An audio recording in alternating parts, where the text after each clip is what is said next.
So Wendy is serving body yada yada, and it has Giselle very much so feeling away. I wonder why.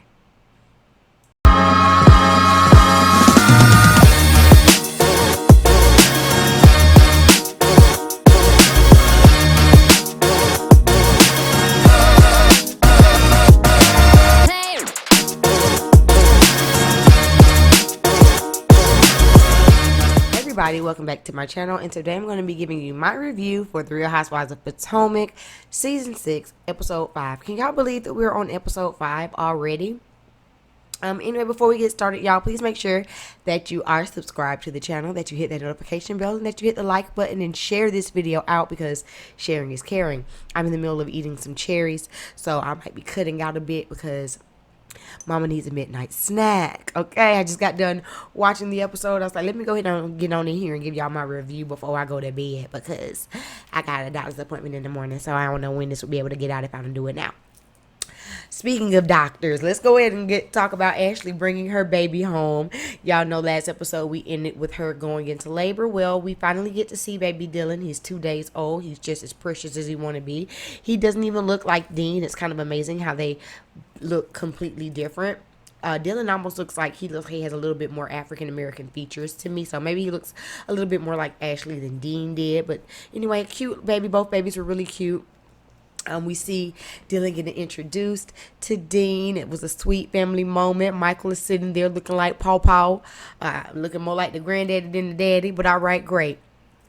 Then the next scene we get is Mia and her family going on a little family picnic. The little girl was too cute. They ain't had her dressed like she's going to the park, honey. She was going to tea with crumpets. But they go to the park to have a family picnic, and while they're there, they get on the conversation of Mia's relationship with her mother.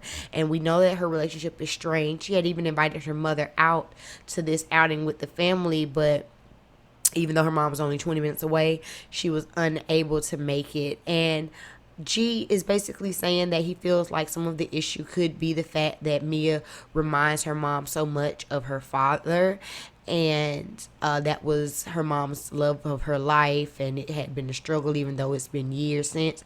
And so Mia says that, she's just like her dad because she's nothing like her mom, and she really would like to have a better relationship with her mother. So again, I'm liking to see this softer side of Mia and not necessarily seeing this, oh, I'm a boss. So meanwhile, across town, we see Candace getting ready for this trip that we find out that she's hosting. We didn't see it at the end of last episode, but during her little pajama jammy jam, she invited all the women to come with her to Williamsburg, Virginia. Apparently, that's where her grandparents are located. It's a beautiful town, and she wants the girls to kind of have like a little retreat, especially because she feels like she's stressed. She's trying to do all this work stuff. She's trying to be stepmom. She's in school. So she just needs a little break. And Chris just simply reminds her that go relax on your trip. But when you get back, honey, you got 2 videos that you got to shoot. And Candace talks about how it's kind of difficult having to take like direction from Chris because like in her career, even though he's doing a good job, it's just kind of hard to hear him coaching her in her career. Well, baby, that is what comes with him being your husbander. If you don't want to hear it, don't make him your husbander. And Chris asked if Candace invited Ashley, and Candace just keeps saying, oh, I keep forgetting. Like, we know Candace and Ashley don't really see it for each other. And instead of just standing in it like, I don't like that heifer, I'm not finna invite her nowhere, Candace makes a whole bunch of side, like, jabs about, well, didn't she just have a baby? Her coochie needs to heal. Or my head wrap is too tight, I keep forgetting. But Chris suggests that she just calls Ashley to say hey because she did just have the baby. Candace is not that mature. This is what we know. Speaking of Ashley, Giselle goes over to visit Ashley. She gifts her with a 6-pack of Corona. We all know that is Ashley's favorite drink. I like that. If you're going to come and visit me after I drop this load off, please bring some wine. I would appreciate it. Yes. I actually asked my husband if I could bring like a bottle of champagne to the hospital, like after I give birth, and I just like pop a bottle of champagne. He says he believes that that's frowned upon. I don't know. Would y'all judge me? I wouldn't judge me. I'm just saying. But anywho, okay, focus. We're not talking about me. Okay.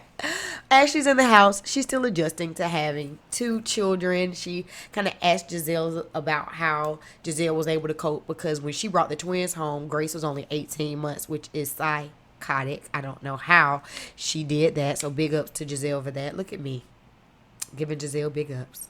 Anyway, so they're sitting there and they're just kind of talking about what had been going on in the group and Candace's pajama party, and Dylan has a major blowout. Like, we saw the blowout happen on camera. It was so funny to me. And that ends up bringing a whole conversation about poop because the Dylan has pooped with Giselle. Dean pooped with Monique, and apparently Ashley pooped in the delivery room. And Giselle is laughing because she said that happened to her, and the producers make a comment like, is that what ran Jamal away? Well, that might not be what had ran Jamal away, but it's very common for women to poop during labor. At least the nurses were there to help clean it up. When I pooped during labor, my husband was there because my nurses were slack. So if that ain't love, then I don't know what love is. Anyway, so they talk about this trip, and Giselle invites Ashley to the trip because Ashley knows nothing about it. Of course, this is a week after she's had the baby, so Ashley does not want to go and spend the night with the ladies, but she does agree that she can come out for a few hours one of the days and just be with the group. Ashley is a real trooper because you would not see me. You would not see me for at least the first month after having the baby. It is what it is. We can shoot the girls coming over here to visit, but I'm not going out to visit. It just, especially not during the Rona. I'm just saying. And while Giselle is also just downloading Ashley about the girls, she talks about how Wendy had on barely nothing at this pajama party, which Wendy's pajama set was actually really cute. You know, it was little silk boxer brief types of things, a little cami, and a nice silk robe. It was cute. It was a grown and sexy pajama party. But Giselle has to hate. And even though she claims that she doesn't like to discuss blog rumors, she discusses the rumor that there is about Eddie out there allegedly being unfaithful to Miss Wendy. And she says that might be the reason why Wendy has gone out to get a whole new body. Giselle, what's your issue with Wendy? Now that Wendy is cute and feeling herself and wanting to be, you know, a sex kid in this season, why you got a problem with it? What does her boobs and her butt have to do with you? I'm just saying. Speaking of Wendy, let's go ahead and head across town to Wendy's house. She's in her office trying to record a lecture, and she has three rambunctious children in the back trying to like come in and talk and yell and scream. And it's a bit much, but this is the plight of being a mother. This is why I do my recordings at 1 o'clock in the morning when the boy is sleeping. Anywho, Wendy is tired. She is struggling to just kind of be herself. She come out and talk to Eddie, and she talks about how, you know, she's struggling to really be who she is. Even though she's a political commentator, she cusses like a sailor. Even though she's a professor, she likes to give a little shoulder, give a little hoop earring, give a little cleave. Even though she is a tenured professor, she wants to do this home essential line, and she sees that a lot of people are confused as how she wants to be on both ends of the spectrum. And she says this has always been who she is, and she's just trying to show that.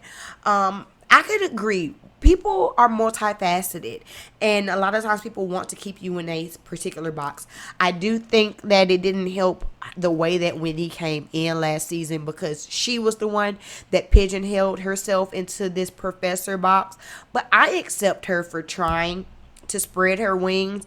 Now, it could seem as though she's being a little bit more confident now that she has this new body, or it could just legitimately be that she wants to just show her real self now that she knows that she's a wife and her position is solidified. Who knows? But I agree that, you know, you can be multifaceted. I do hair, I do makeup, I do nails. That might be one thing, but I'm also a dancer. I'm also a, you know, intellectual who really enjoys scholarship. You get what I'm saying? So, okay, Wendy. All right. she's starting to like, I'm starting to like her a little bit.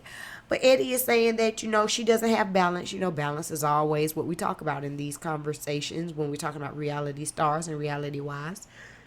But Eddie says that she doesn't really have balance because she's too tired. And if you are too tired to put everything, you can't spread yourself thin. You have to put everything into one aspect of your life, and then you kind of sometimes let the other things fall by the wayside. I don't necessarily agree, but this is what Eddie is saying to her. And then he also begins to give her some hard facts about this Home Essentials business that she's trying to start up. He's asking some of the basic questions. What is your mission? How are you planning on funding this? Did you even check to make sure that your name was available? Things that should have been done before Wendy has even made any mock-ups.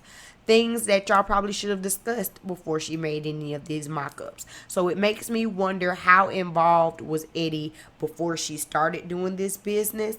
Because these would have been things that he would have brought up from the very beginning if y'all had actually discussed it. I think Wendy wants to do this, but she definitely has no idea about the business side, and she's acting really ditzy when it comes to it, which is confusing to me. Because for someone who is, even though her degrees might not be in business and finance, these are some things that are just like basic Googleable things that I would think that someone who is a doctor would have done research on to begin with. And she admits that she doesn't know anything about business, but she doesn't want to give up on her dreams and walk away from this business. But you don't have to do that. But before you just start pouring money into something, I would have thought that number one is R&D, research and development. And clearly, you might have gotten the development part done, but where was the research, Dr. Wendy? That's the issue for me. So next we get the Green-Eyed Bandits meeting with Mia, and this actually ended up being a decent little meetup. Mia was able to kind of let her guard down, I guess, which Mia's guard has never really been necessarily up, and she's always been transparent, but she was able to be a little bit more transparent with the Green-Eyed Bandit. She discussed her family history. She talked about how she was raised in the foster care system. Her father was abusive. Apparently, he died at some point due to AIDS because of heroin use. And Robin is very empathetic. She says Juan had some very similar experiences with his family. I actually liked Robin in this scene. I was like, okay, Robin.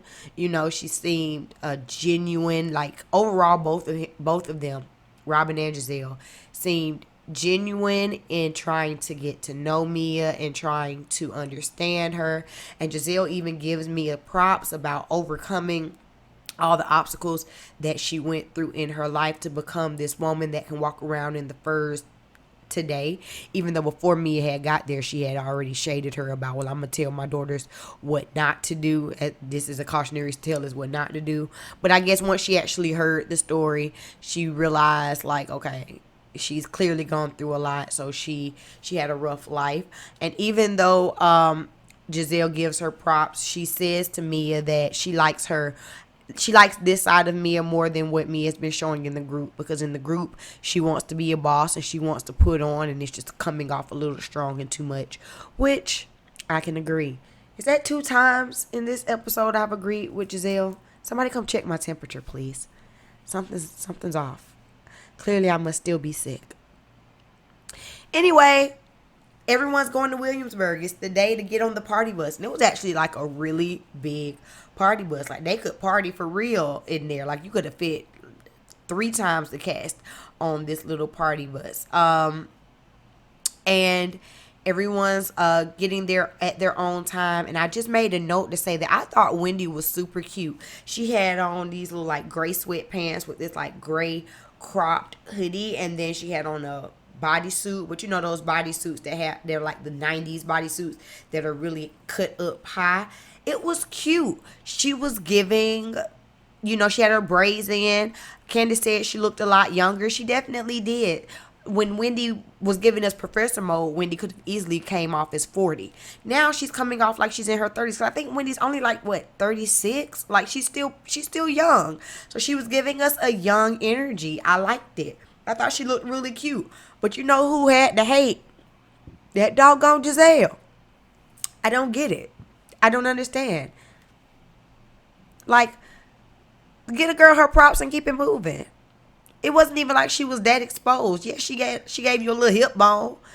And Giselle says the Wendy that she met last year would have never given this much hip bone. And they show like a little screenshot of all of the ways that Wendy used to dress. And don't get me wrong, Wendy did used to dress real buttoned up. But hey, let her be free.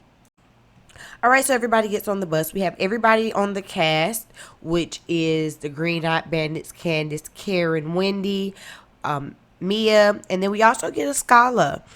And they ask, where is Ashley? And Candace says, oh, I didn't invite her. Well, Giselle says, well, I did invite her. She's not coming for the full time. Like we said, she's just going to like kind of pop in for a day or whatever. Candace claims that she's okay with it, even though she's not. And they begin to talk about leaving their family. Mia, has to leave her 3 children with Daddy G, who wants to be super dad. They talk about looking at the cameras to make sure everything is okay. For some reason, they want Robin to have another baby.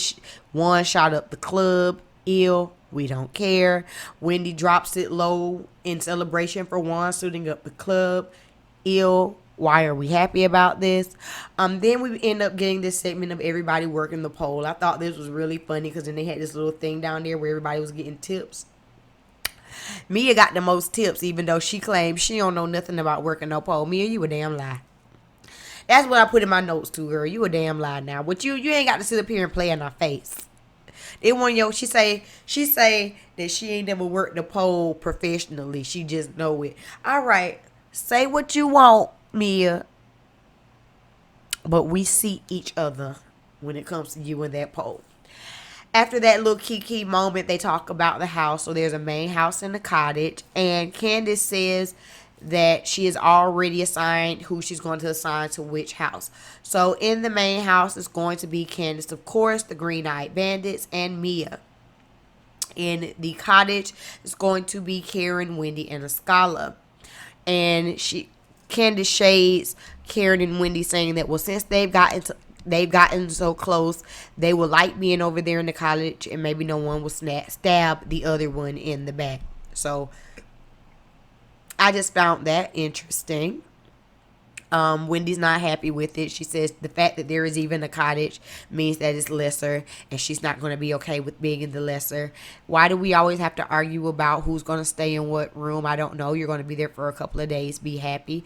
Fast forward to when we actually get to the place and we see the main house rooms. Everybody basically has a master suite, and Mia picks one of the master suites upstairs, but then once they get down to eat like their little dinner or whatever, Robin debows Mia's room so that she could be closer to Giselle. And Mia just like, okay, let me find out. Robin is over here trying to flex her muscles.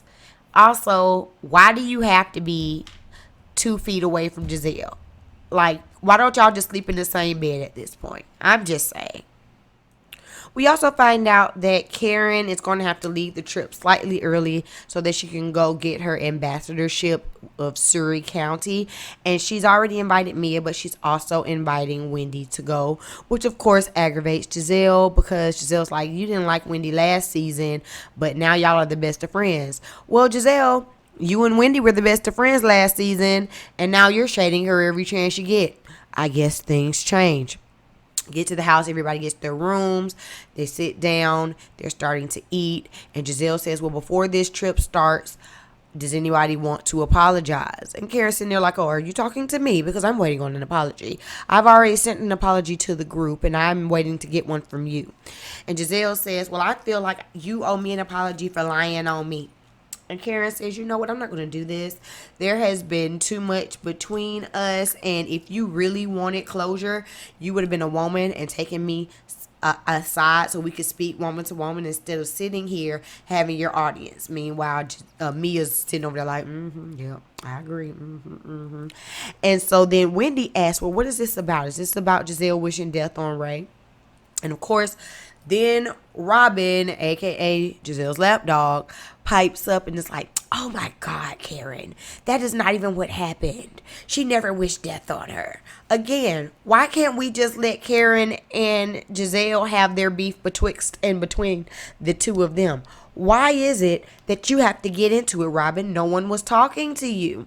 And so then Giselle and Karen kind of go back and forth a little bit. Karen is honestly trying to like pay Giselle dust. It was really funny to me. And then Giselle goes, I never wish death on Ray. I want Ray to live. I want Ray to pay his bills. But you're wanting an apology? It's never going to happen, okay? Giselle wants an apology from Karen. Karen wants an apology from Giselle. They are two peas of the same pod. They are not going to see it for each other, and we don't need them to be friends. At the end of the day, it's really just a power struggle because Giselle wants to be the queen bee of the group, and we already know Karen is already the grande dame. So let's just agree to be cordial enough to do what we need to do on this trip. But y'all ain't never gonna be cool, which means Robin ain't gonna be cool either. Who cares? But the episode ends with the to be continued. I don't know if this conversation needs to be continued, but I guess we'll finish it off next week. I hope y'all enjoyed this review for Real Housewives of Potomac. I always enjoy giving it to y'all. Please drop down in the comments and tell me your thoughts on the episode. Don't forget again to like, share, and subscribe to the channel. And I will see y'all in the next video. Peace.